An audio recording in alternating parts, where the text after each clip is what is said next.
这股市啊，其实跟打游戏差不多。散户同胞不都是永远在打工进货吗？氪金复活吗？对吧？那机构却开着全场透视、自动瞄准。我没有开挂。可你敢想象吗？2021年啊，几百万散户直接开了无限火力啊，把华尔街几家对冲基金啊干到原地爆仓了。一直卖游戏光盘快凉透的小公司，硬是被他们干到了一周暴涨20倍啊！听起来像是爽文啊，但现实当中比爽文还爽，简称爽中爽。就好比几个网友在论坛里面互相起哄啊，结果真的把美国国会都惊动出来了。更炸裂的是，他们的绝招不是那种量化模型，不是高频交易，而是梗图段子，还有那股老子今天非得把你耗到虚脱那股狠劲儿啊！最后几家对冲基金啊被怼得哇哇直乱叫啊，一夜亏光了16个小目标，直接缴械平仓投降了。大家好，我是抽象胶原，今天带你重温华尔街最魔幻的一次散户集体复仇记。也许你当时要是在场的话，会不会也忍不住all in一把呢？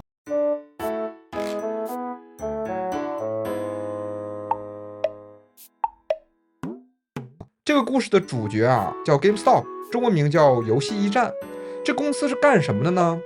说直白点啊，它就是卖游戏光盘的。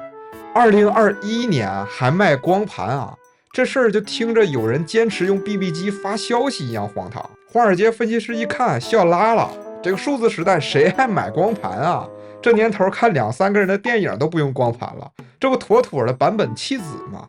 如果你还在收藏光盘啊，评论区可以扣个1啊。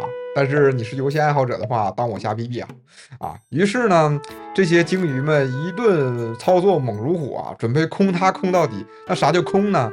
打个比方啊，就是你哥们家冰箱里啊有10瓶啤啤啊，你先借走1箱啊，出去摆摊卖，心想等超市打折之后呢，再买便宜的补回去啊，然后赚差价，这不美滋滋吗？结果超市里的啤啤啊，断货了。结果呢，你去其他超市啊，满市场找高价的同款啤啤啊。更离谱的是，这些基金的空仓的仓位啊，居然超过了公司能交易的140%啊！这什么概念啊？就好比演唱会门票啊，销售了1万张，但黄牛愣是卖出了14000张啊，就还拍着胸脯说啊，放心啊，都能进啊。结果当天没人退票啊！要是你买的这种票，你会是坚持死磕到底呢，还是直接退票呢？这个关键时刻啊，当论坛里有人觉得这个市场好像是个机会啊，不少人就开始转发这个 all in 相关的梗图啊。梭哈是一种智慧，机会来了嘛，对吧？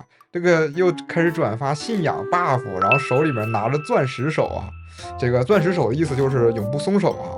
这个于是呢，这场嘎空大戏就正式开演了。那么啥叫嘎空呢？这个还是举演唱会的例子啊，这个粉丝不仅没退票，还提前2个小时堵在了场馆门口。这开场之后啊，黄牛都懵了，我靠，这得立刻掏出4000张根本不存在的票啊，对吧？最后呢，他们只能相互的抬价，然后去买更贵的票嘛。那硬生生的把票价炒到了天花板。这个散户们一看啊，这下好像是真抓到了4竿带2王了，这不超级王炸吗？我炸，脑瓜子又嗡嗡的吧。于是乎，大学生啊就掏着零花钱，这个工人呢掏着加班费啊，注意是华尔街工人啊，咱们这边你懂的。就甚至还有人卖掉了自己的这个 Xbox 主机啊，全都冲进这场大乱斗了。最后啊，游戏驿站的股价从0.6的$，你猜飙到多少？它像火箭发射一样，一路狂飙到$120。就在游戏驿站一路狂飙的时候啊，这个发生了所有人都目瞪口呆的一幕。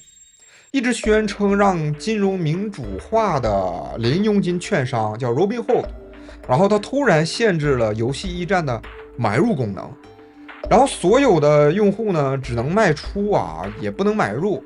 就这一刻啊，华尔街就是人设彻底崩塌了。就当散户即将赢得游戏时，华尔街他直接改规则了，你受得了吗？但是啊，就是他们被低估了互联网时代的力量。这一举动其实没有平息风波，就反而火上浇油了。要是你这么曾经被限制，会不会气到直接注销呢？就是美国两党啊，当时因为这事儿也罕见的统一了意见，并一致谴责啊，这普通民众的愤怒彻底点燃了。为什么华尔街赚钱的时候一切都是自由的，当韭菜赚钱的时候就需要被保护了呢？在巨大的舆论压力之下呢，这个 Robinhood 最后也恢复了有限额度的这个交易啊，但是他们已经造成了无法损害的挽回啊。曾经自嘲的韭菜的散户们啊，就现在反过来让华尔街的巨鲸体验了一下什么是面对疾风啊。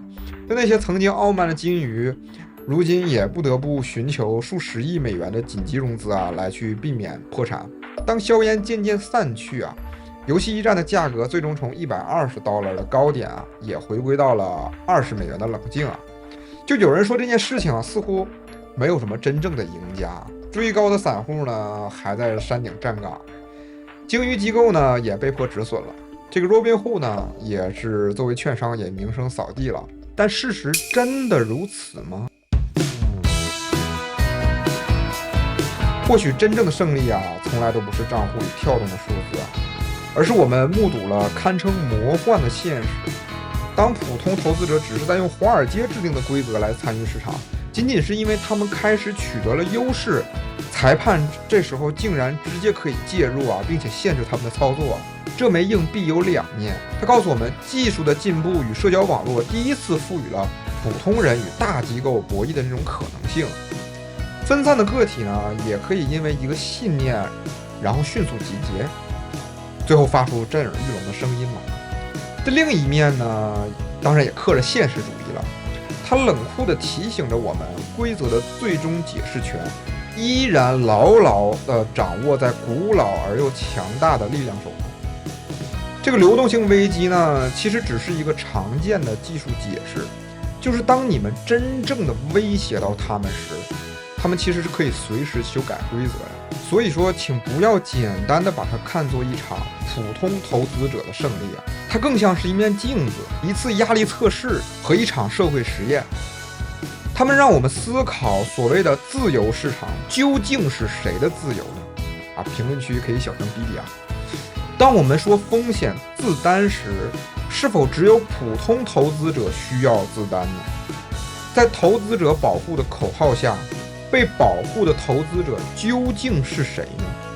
因此这个故事可能没有什么标准答案啊，它只是一个巨大的问号，它抛给了每一个人。你认为这是一场值得歌颂的正义之战吗？还是一群被情绪裹挟的冲动行为呢？这场事件提出的问题或许比答案要多啊，每一个问题呢也都在等着你的思考和判断。好了，本期的内容就到这里了。如果你能看到这里的话呢，或许这篇内容对你还算有收获啊，那就还请给一个免费的推荐和评论吧，这将是对我的巨大的支持啊！我是正在努力市场生存的抽象交易员，让我们下期再见。